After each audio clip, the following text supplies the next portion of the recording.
أعوذ بالله من الشيطان الرجيم بسم الله الرحمن الرحيم بسم الله الرحمن الرحيم أولئك الذين أنعم الله عليهم من النبيين من ذرية آدم وممن حملنا مع نوح ومن ذرية إبراهيم وإسرائيل وممن هدينا واجتبينا إذا تتلى عليهم آيات الرحمن خروا سجدا وبكيا. سبحان اللہ.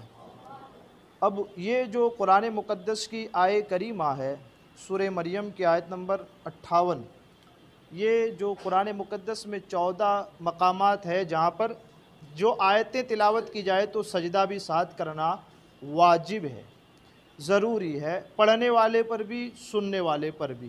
اور جب اس آیت کی ترجمہ اور تفسیر ہم آپ سماعت کریں گے انشاءاللہ، تو اب سب سے پہلا تو اس کو سنا تو ہم سب پر سجدہ تلاوت پڑھنے کا یہ واجب ہوا، تو آپ سے گزارش ہے کہ آپ اس کو کریں تاکہ ہمارے ذمے یہ باقی نہ رہے یہ چیز. اب اس کی ترجمہ اور تفسیر کی طرف آتے ہیں، اس سے پہلے اوپر کی طرف آ جاتے ہیں. فردن فردن تذکرہ ہوا، فردن فردن ایک ایک کر کے. پہلے حضرت مریم کا تذکرہ ہوا، پھر حضرت عیسیٰ کا تذکرہ ہوا، پھر حضرت اسماعیل کا تذکرہ ہوا، حضرت ابراہیم کا تذکرہ ہوا، حضرت ادریس کا تذکرہ ہوا، حضرت زکریا کا تذکرہ ہوا، حضرت یحییٰ کا تذکرہ ہوا، 10 قریب حضرت اسحاق کا تذکرہ، حضرت یعقوب کا تذکرہ. ان ساروں کا تذکرہ الگ الگ ہوا نا.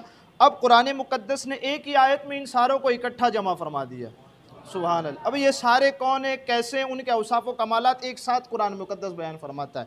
اولئک الذین انعم اللہ علیہم، یہ وہ ہیں جن پر اللہ نے احسان فرمایا ہے، یہ وہ ہستیاں ہیں جن پر اللہ نے انعام فرمایا ہے، یہ وہ ہستیاں ہیں کہ جنہیں اللہ نے عزتیں عطا فرمائی ہے.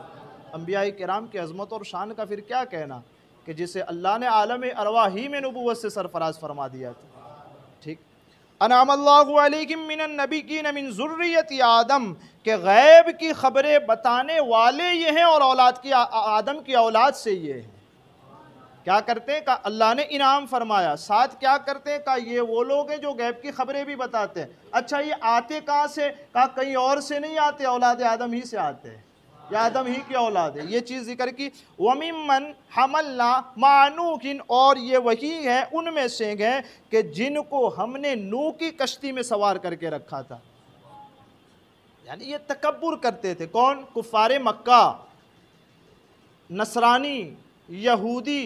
اس چیز کا انبیاء تو ہمارے ہیں، بنی اسرائیل والے کا انبیاء تو ہمارے ہی اندر آتے ہیں اور ہم ہی معزز ہیں.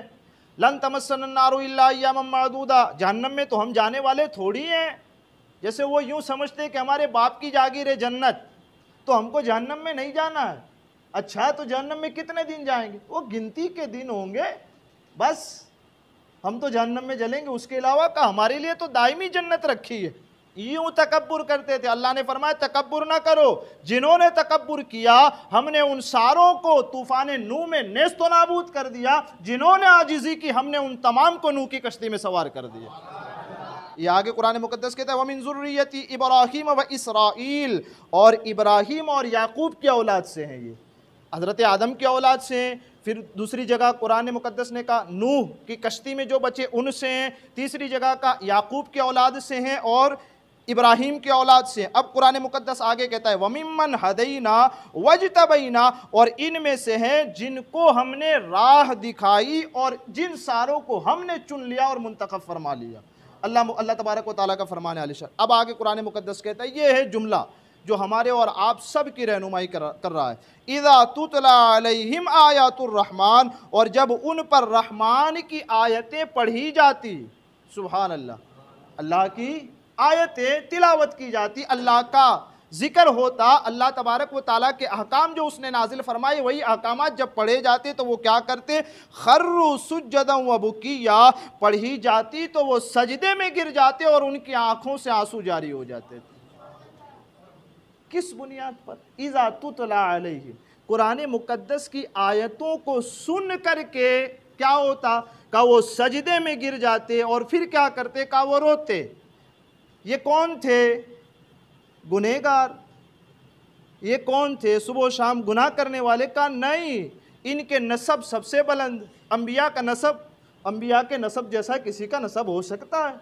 شرف، تمام شرف ان کے، بزرگیاں ساری ان کی، عظمتیں ساری ان کی، عزتیں ساری ان کی، حسب نسب سارا سب کچھ بہتر ان کا، اللہ نے معصوم کر دیا، ان سے گناہ نہیں ہوتا، یہ سارا کچھ ان کا، اور اس کے باوجود بھی ان کی کیا حالت ہے؟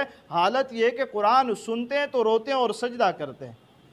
اور ایک مسلمان ہے، یہی قرآن سنتا ہے لیکن کبھی جھکتا نہیں ہے، قرآن کی تلاوت کو ٹائم پاس سمجھتا ہے۔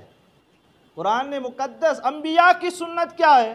کہ وہ قرآن کی تلاوت سنتے ہیں، سننے کے بعد جھکتے ہیں، جھکنے کے بعد روتے ہیں، یہ ہے انبیاء کی سنت۔ اور ہمارا اور آپ کا طریقہ، کہ قرآن سنایا جائے تو کہا مغرب کی نماز پڑھنے ہی نہیں جانے کا، دوسری مسجد میں پڑھ لینے کی تاکہ درس ہی نہ سننا پڑے۔ آ گئے ہیں تو ہمارا کام ہے، یہ ہے، وہ ہے، فلاں ہے، ڈھمکا ہے، فوراً باہر 5 منٹ کے لیے۔ او بھائی ہم اپنے گھر کی کوئی بات نہیں کر رہے، تم یہاں بیٹھو گے، وہ ساری کی سارا بیٹھنا نبی کریم کی سنت پر عمل ہو رہا ہے۔ قرآن مقدس کی آیتوں کا سننا یہ کیا ہے؟ کہ یہ سنت ہے۔ مسئلہ یہ ہے کہ ہم نے سیرت پڑھی نہیں ہے۔ حضرت ابراہیم رضی اللہ تعالیٰ نے ارشاد فرماتے ہیں، نبی اکرم نور مجسم صلی اللہ تعالیٰ علیہ وسلم نے عبداللہ ابن مسعود کو کہا، اے عبداللہ ابن مسعود قرآن کی تلاوت کرو، میں تمہاری تلاوت سننا چاہتا ہوں۔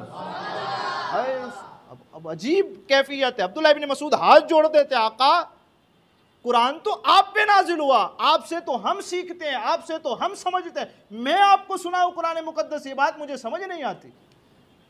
سمجھ رہے ہیں؟ دونوں عالم کے مالک و مختار ہیں حضور، سارا قرآن آپ کے سینے اقدس پر نازل ہوا، باوجود اس کے اپنے امتی کو کہہ رہے پڑھو قرآن کی تلاوت، کرو قرآن کی تلاوت، اور حضور سن رہے ہیں۔ کہ یہ سارا مسئلہ یہ ہے کہ وہاں انبیاء کی سنت یہ بنتی ہے کہ وہ قرآن ہی سنتے ہیں اور سن کر کے عمل کرتے ہیں، عمل کر کے روتے ہیں، اور ہمارا اپنا مسئلہ یہ ہو گیا قرآن ہی نہیں سنتے ہیں۔ تو اس سنت کو اب بیدار کرنے کی ضرورت ہے۔ ہمارے مجالس کے اندر 15 منٹ تقریر کم ہو لیکن قرآن کی تلاوت ہو۔ تو بہرحال بنیادی چیز کیا ہے؟ کہ قرآن مقدس کی تلاوت ہو، جب تلاوت ہو تو ہم جھکیں، اور جب جھکیں تو اپنے رب کو یاد کریں۔ قرآن مقدس کو پڑھنے، زیادہ سننے کی عادت ڈالیے، کم سے کم روزانہ فجر کے بعد بھی اپنے موبائل کے اندر الحمد شریف کی تلاوت لگا لیں، یاسین شریف کی تلاوت لگا لیں، تبارک شریف کی تلاوت لگا لیں، بس کم سے کم 10-15 منٹ اس کو سنیں، اس کی کیفیت ہمارے دلوں کو بیدار کر دے گی، انشاءاللہ اس کی برکتوں سے ہم مالا مال ہوں گے، دنیا اور آخرت ہماری سنور جائے گی۔ اللہ تعالیٰ مجھے آپ کو کہنے سننے سے زیادہ علم اور عمل کی توفیق عطا فرمائے، ہمارے کہنے آپ کے سننے میں عمدن سہون کوئی خطا ہوئی ہو، اللہ عز و جل اپنے حبیب کے صدقے اسے معاف فرمائے۔ استغفر اللہ۔